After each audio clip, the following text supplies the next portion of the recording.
उत्तर प्रदेश माध्यमिक शिक्षा परिषद द्वारा निर्धारित कक्षा 12 सामान्य हिंदी के पाठ्यक्रम में हिंदी काव्य के प्रथम पाठ के रूप में अयोध्या सिंह उपाध्याय हरिऔध तथा उनकी रचना पवन दूतिका है, जिस पर हम आज प्रकाश डाल रहे हैं। प्रमुख कवियों में से एक प्रतिनिधि कवि और लेखक अयोध्या सिंह उपाध्याय हरिऔध जी हैं। ये कवि और लेखक दोनों ही रहे हैं। इनके बारे में यदि हम देखें तो हरिऔध जी का जन्म 1866 ईस्वी में हमारे उत्तर प्रदेश के आजमगढ़ जिले के निजामाबाद नामक गांव में हुआ था। हरिऔध जी के पिता पंडित भोलानाथ सिंह उपाध्याय तथा माता का नाम रुक्मिणी देवी था। हरिऔध जी की प्रारंभिक शिक्षा घर पर ही हुई और स्वाध्याय से ही इन्होंने हिंदी, संस्कृत, फारसी, अंग्रेजी भाषा का ज्ञान प्राप्त कर लिया था और ये लगभग 20 वर्षों तक कानून गो के पद पर रहे। उसके पहले लगभग 3 वर्ष तक इन्होंने अपने गांव में ही तहसीली विद्यालय में शिक्षण का भी कार्य किया। विवाह के पश्चात इनकी आर्थिक स्थिति कुछ ठीक नहीं थी, इसलिए इन्हें अध्यापन कार्य करना पड़ा। बाद में कानून गो के रूप में इन्होंने कार्य किया और इसके बाद नौकरी से रिटायरमेंट होने के बाद इन्होंने काशी विश्वविद्यालय में, हिंदू विश्वविद्यालय में अध्यापन कार्य किया अवैतनिक रूप में। इनकी रचनाएं तो कई हैं, जैसे प्रिय प्रवास, पारिजात, वैदेही वनवास में प्रयास जो खड़ी बोली में है। प्रमुख प्रिय प्रवास ही रचना है जो हिंदी के सर्वोत्तम पुरस्कार मंगला प्रसाद पारितोषिक से सम्मानित भी की गई है। इनको वेदी युग का प्रतिनिधि कवि के रूप में जाना जाता है। वर्ष 1947 में इनका देहांत हो गया। प्रारंभ में हरिऔध जी ब्रजभाषा में लिखते थे, किंतु धीरे धीरे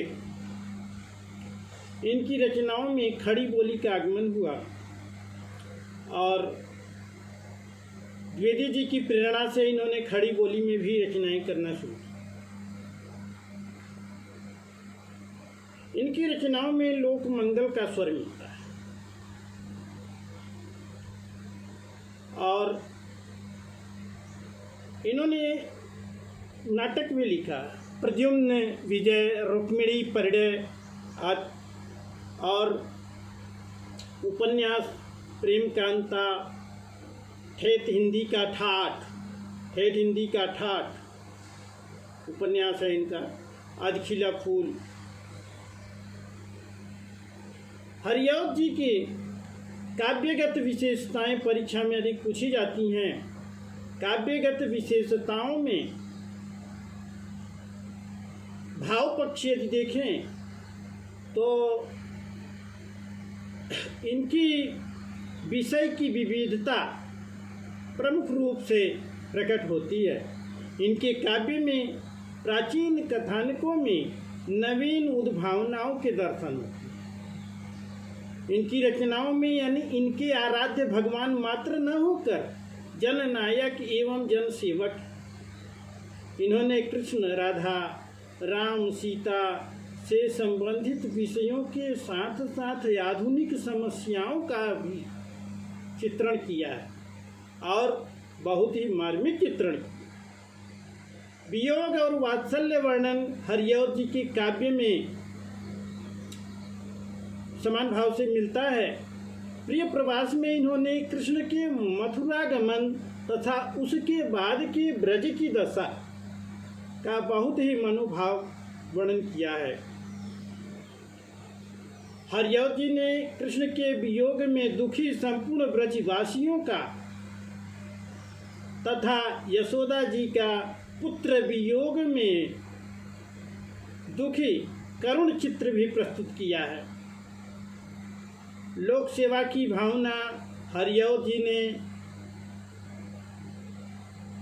कृष्ण और राधा के रूप में भी चित्रित किया है। कृष्ण के वियोग में ब्रज के वृक्ष भी रोते हैं। इन्होंने लिखा है, फूलों पत्रों सकल पर हैं वादी बूंदें लखाती, रोते हैं या विटप सब यूं आंसुओं को दिखाती। इस तरह से विरह वर्णन तो इन्होंने किया ही है और कई कवियों ने किया है। इनके विरह वर्णन और अन्य कवियों के विरह वर्णन में यदि हम गौर करें तो लोक सेवा की भावना, समाज सेवा की भावना बहुत ही चातुर्यपूर्ण ढंग से इन्होंने अपने काव्य में चित्रित किया है।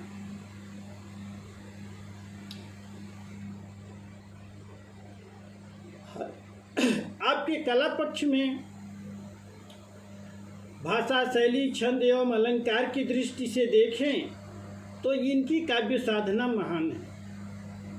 इनकी रचनाओं में कोमल कांत पदावली युक्त ब्रजभाषा के साथ साथ संस्कृत निष्ठ खड़ी बोली का भी प्रयोग हुआ है। इन्होंने मुहावरेदार बोलचाल की खड़ी बोली जैसे चोखे चौपदे या चुभते चौपदे का भी प्रयोग किया है। इसलिए आचार्य शुक्ल ने इनको द्विकलात्मक कला में सिद्धहस्त कहा था। एक ओर सरल एवं प्रांजल हिंदी का प्रयोग तो दूसरी ओर संस्कृत निष्ठ शब्दावली के साथ साथ सामासिक एवं अलंकारी शब्दावली का प्रयोग और दोनों में महारत। शैली इन्होंने प्रबंध एवं मुक्तक दोनों शैलियों का सफल प्रयोग किया है। इसके अतिरिक्त इनके काव्य में इतिवृत्तात्मक, मुहावरेदार, संस्कृत काव्यनिष्ठ, चमत्कार पूर्ण एवं सरल हिंदी शैलियों की अभिव्यंजना दृष्टिगत होती है। यदि इनकी रचनाओं के छंद को देखें तो इन्होंने सवैया छंद, कपित्त छंद, कवित्त, छप्पय, दोहा आदि प्रमुखता से किया है। इसके अलावा इन्होंने इंद्रवज्रा, शार्दुल विक्रीडित, शिखरिणी, मालिनी, वसंत तिलका, द्रुत विलंबित आदि संस्कृत वर्णवृत्तों का भी प्रयोग किया है। अलंकार में इन्होंने शब्दालंकार एवं अर्थालंकार दोनों का भरपूर प्रयोग किया है। इनके काव्य में उपमा की अतिरिक्त रूपक, उत्प्रेक्षा, अपहृत, व्यतिरेक, संदेह, स्मरण, प्रतीक, दृष्टांत, निदर्शना आदि अलंकारों का बहुत ही भावपूर्ण प्रयोग मिलता है। हिंदी साहित्य में स्थान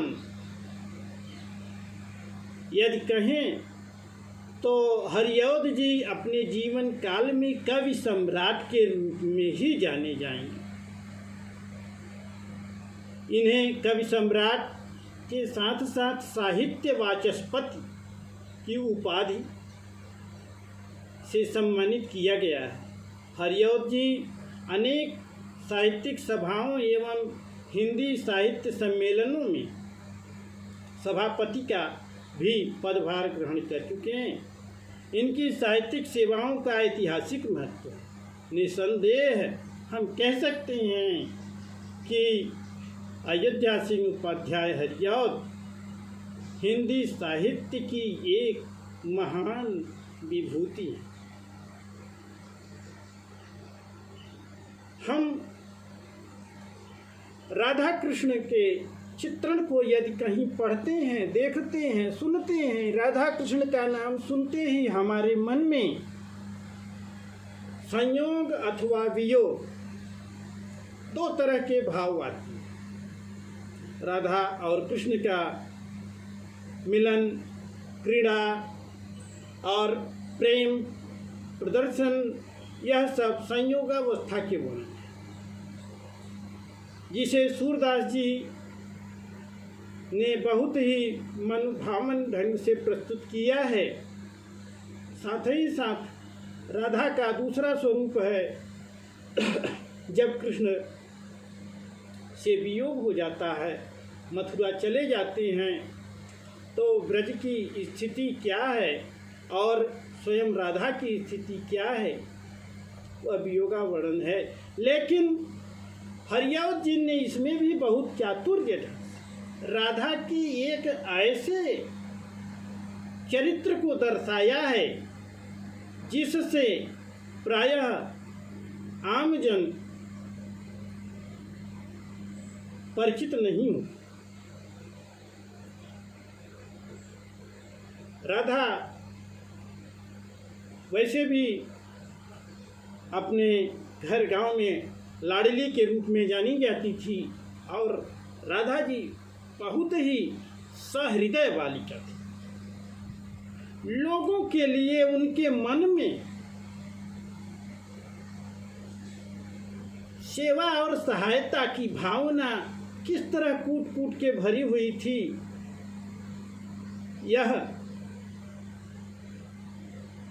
दर्शाने में निश्चय ही हरिऔध जी अपनी इस रचना के माध्यम से सफल हुए।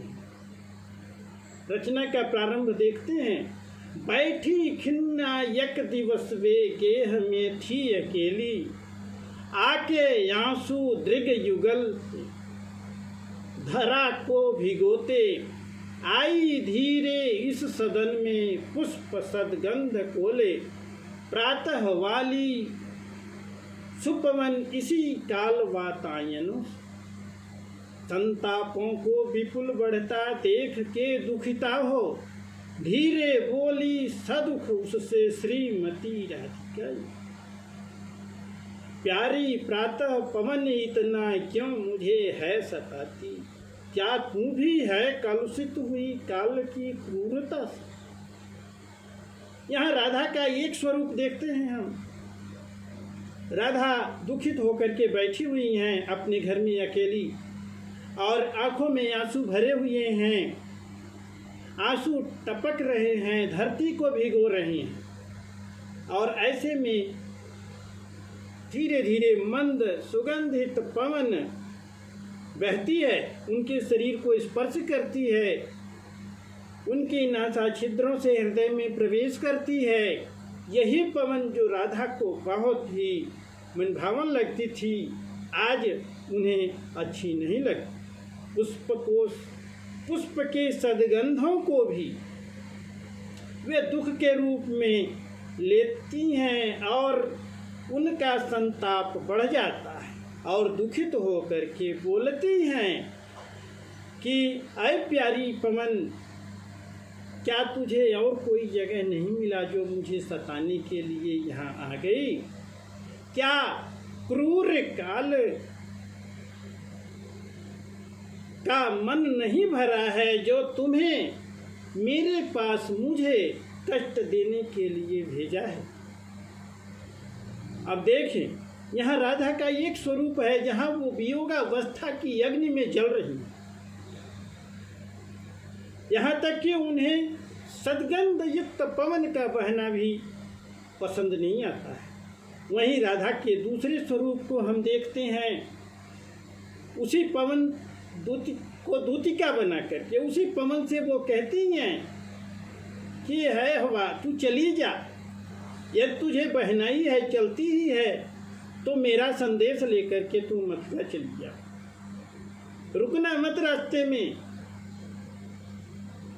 कहीं विचलित मत होना, सीधे जाना और उनको मेरा संदेश देना। एक तरफ ऐसे कहती हैं, लेकिन शीघ्र जाने के लिए कहते हुए भी देखिए कितना सुंदर वर्णन होता है कि वहाँ एक किंतु या लेकिन का स्थान रखते हुए राधा जी कहती हैं, लज्जाशीला पथिक महिला जो कहीं दृष्टि आए, होने देना विकृत वसना तो न तू सुंदरी, जो थोड़ी भी श्रमित वह हो गोंद ले श्रांति खोना, होठों की यौ कमल मुख की म्लानताएं मिटाना, कोई क्लांता कृषक ललना खेत में जो दिखा, धीरे धीरे परस उसकी क्लांतियों को मिटाना, जाता कोई जलद यदि हो व्योम में तो उसे ला, छाया द्वारा सुखित करना तप्त भूतांगना। एकदम विपरीत गुण, एक तरफ राधा को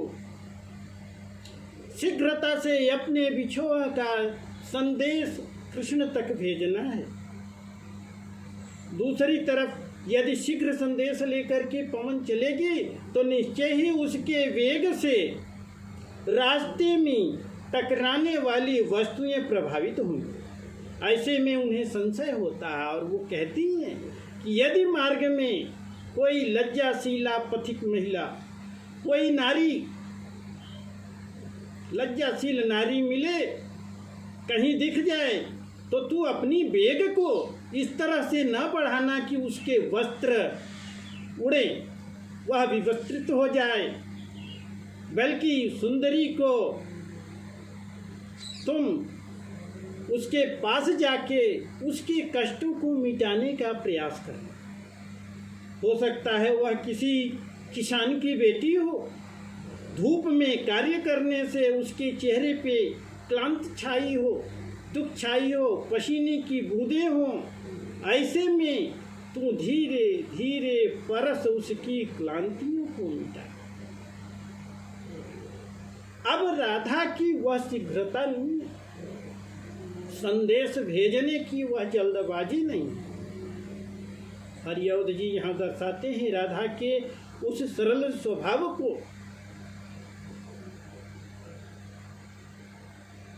कि तू धीरे धीरे, कोई जल्दबाजी नहीं, धीरे धीरे चले और उस कृषक ललना के चेहरे की क्लांतियों को दूर करे। इतना ही नहीं, कहती हैं यदि वो धूप में है तो तू जाकर के कोई बादल का टुकड़ा दिखाई दे उसे लाना, उसको छाया प्रदान करना और उसकी थकान को मिटाना। जाता कोई जलद यदि हो व्योम में तो उसे ला, नभ में देखना कहीं भी आकाश में बादल का कोई टुकड़ा तुझे दिखाई दे तो उसको अपने झोंकों से लाके उस ललना के ऊपर छाया प्रदान कर देना, छाया द्वारा सुखित करना तप्त भूतांगना। इस तरह से हरिऔध जी राधा की सहृदयता कितने अच्छे ढंग से दर्शाते हैं। कृष्ण के सौंदर्य वर्णन राधा की नजरों से, राधा के नेत्रों से भी दिखाने में इन्होंने सफलता पाया है। कहती हैं पवन दूतिया से, पवन से कि तू कैसे पहचानेगी उन्हें, जिसको संदेश लेके मीरा जा रही है उन्हें कैसे पहचानेगी। बहुत ही सुंदर ढंग से हरिऔध जी प्रस्तुत करते हैं। सांचे ढला सकल बपु है, दिव्य सौंदर्य सा, सत पुष्पों सी सुरभि उसकी, प्राण संपोषिका है। दोनों कंधे वृषभ वर्षे हैं बड़े ही सजीले, लंबी बाहें कलभ करसी शक्ति की पेटिका हैं। राजाओं सा सिर पर लसा दिव्य या पीड़ होगा, शोभा होगी उभय श्रुति में स्वर्ण के कुंडलों। नाना रत्ना कलित भुज में मंजू के यूर होंगी, मोती माला लसित उनका कंबुसा कंठ होगा। उनका सांचे में ढला हुआ सुंदर सौंदर्यशाली शरीर, 7 पुष्पों की सुगंध वाली वायु की तरह उनके नासा छिद्रों से निकलने वाली प्राणवायु, वृषभ के कंधों से मजबूत बलशाली उनके कंधे होंगे, बड़े ही सौंदर्यपूर्ण और लंबी लंबी उनकी बाहें होंगी, जिनमें शक्ति का अपार भंडार होगा। शोभा उनकी वर्णनीय नहीं है। उनके कानों में सुंदर सोने के कुंडल सुशोभित होंगे, नाना प्रकार के रत्न जटित उनके शरीर पर वस्त्र होंगे और उनके गले में मोतियों की माला लसी होगी।